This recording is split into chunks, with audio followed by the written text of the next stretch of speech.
الخاشعین والخاشعات، اللہ کے سامنے کھڑے ہو کے ڈرنے والے، اس کا سامنا کرنے سے گھبرانے والے، حساب سے، آخرت سے، جہنم سے، اس کی ہیبت سے، جلال سے، کبریائی سے کانپنے والے۔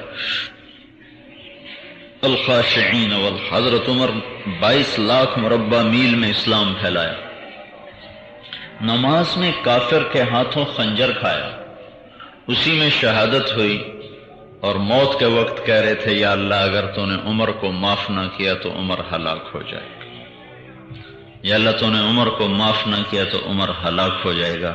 یہ ہے الخاشعین والخاشعات۔ عائشہ رضی اللہ تعالیٰ عنہ کے سینے پر حضرت محمد صلی اللہ علیہ وسلم کی جان نکلی ہے۔ بیماری کے دن حضرت عائشہ کے گھر گزرے، سب سے محبوب بیوی، آخری چیز ہمارے نبی کے منہ میں حضرت عائشہ کا لعاب گیا تھا، مسواک کو نرم کر کے کروایا تھا۔ اور مات فی نحری و سحری، یہ نحر یہ سحر، یہاں سر تھا جب اللہ کے محبوب نے جان اللہ کے سپرد کی ہے۔ اتنی عالی مقام خاتون جن کی برکت سے تیمم کی آیات اتری، جن کی پاکیزگی کو بیان کرنے کے لیے اللہ نے خود قرآن کو اتارا۔ جب ان پر تہمت لگی،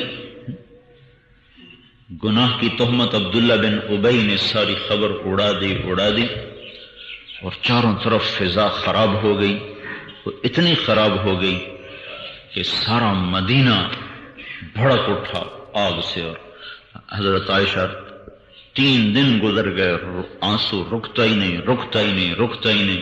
رو رو کے برا حال ہو گیا۔ تو اللہ کے نبی تشریف لائے، کہا عائشہ اگر تجھ سے کوئی گناہ ہوا ہے تو معافی مانگ لے، اللہ معاف کر دے گا۔ دیکھو یہ کتنی ہائے ہائے ہائے کیا بات۔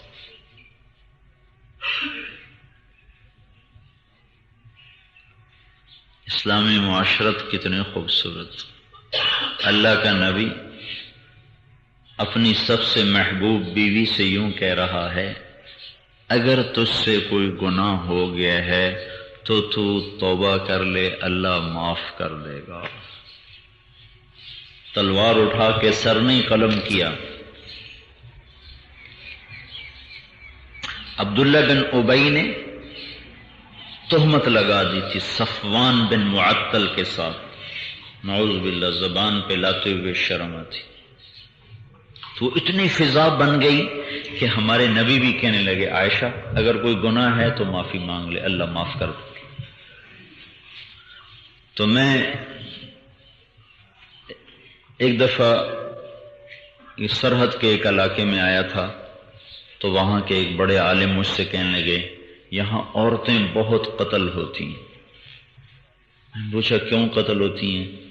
کہا یہاں کے اکثر لوگ باہر کام کرنے کے لیے گئے ہوئے، کوئی ان کے کان میں جا کے کہہ دیتا ہے تیری بیوی خراب ہو گئی ہے، تو واپس آ کے نہ تحقیق کرتے ہیں نہ پوچھتے ہیں، بس سیدھا اس کو قتل کر دیتے۔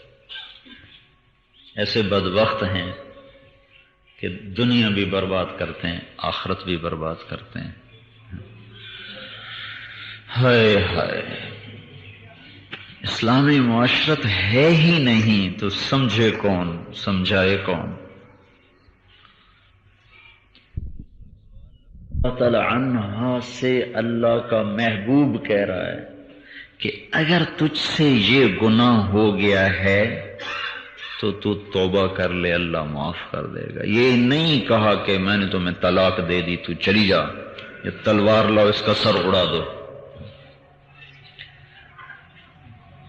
معاف کرنا بھائی، کوئی مرد زنا کرے تو چاہے 100 عورتوں سے تعلق ہو، اس کو کوئی برا نہیں کہتا، کسی عورت سے ہو جائے تو اس کے ٹکڑے ٹکڑے کر دیتے۔ اگر یہی عزت اور غیرت کا معیار ہے تو پھر مردوں کے بھی ٹکڑے ٹکڑے کرو جنہوں نے زنا سے سارے دنیا کو غلاظت سے بھر دیا ہے۔ گناہ تو دونوں کے لیے برابر کا ہے نا، اور غلطی میں ان جیسا مرد ویسی عورت، عورت سے بھی ہو سکتا ہے گناہ، مرد سے بھی ہو سکتا ہے، خطا تو ہر ایک سے ہو سکتا ہے۔ حضرت عائشہ رضی اللہ تعالیٰ عنہ جیسی شخصیت کو اللہ کا نبی یوں کہہ رہا ہے اگر تجھ سے گناہ ہوا ہے تو معافی مانگ لے، اللہ معاف کر دے گا۔ اس سے ایک زندگی کا اصول دیا جا رہا ہے۔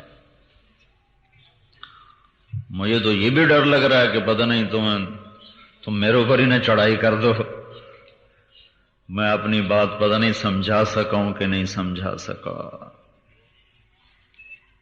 کتنی خوبصورت زندگی کا نام ہے اسلام، اس میں کتنی وسعت اور درگزر ہے۔ تو حضرت عائشہ اٹھ کے بیٹھ گئی،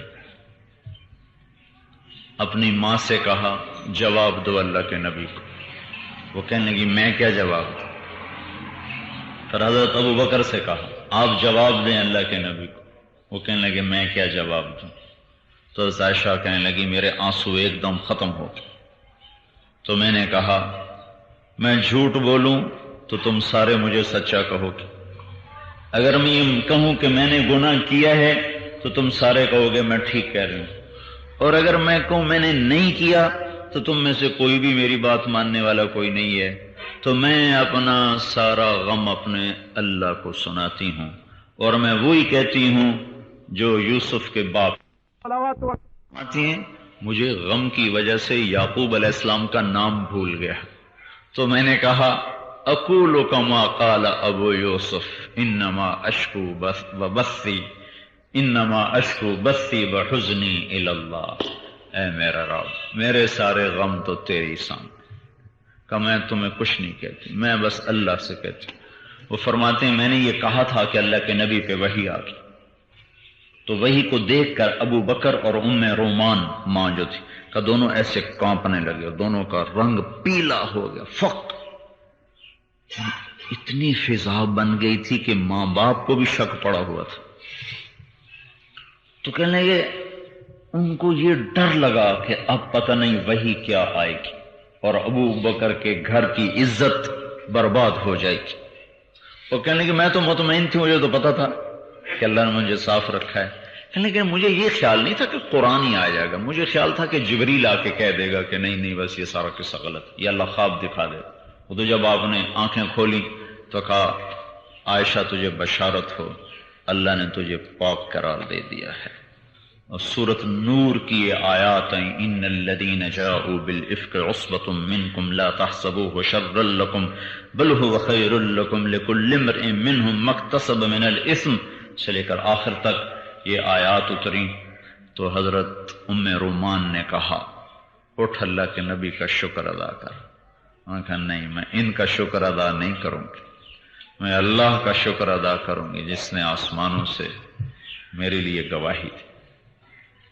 ایسی عورت ہیں اور موت کے وقت اتنا روئیں کہ ان کی چادر آنسوؤں سے پانی پانی ہو گئی۔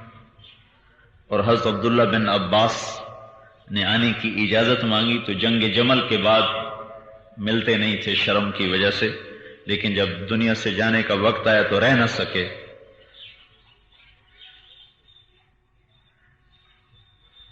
پہنچ گئے، اندر آنے کی اجازت چاہی، حضرت عائشہ نے اجازت دے دی تو دیکھا وہ رو رہی تھیں بے تحاشا۔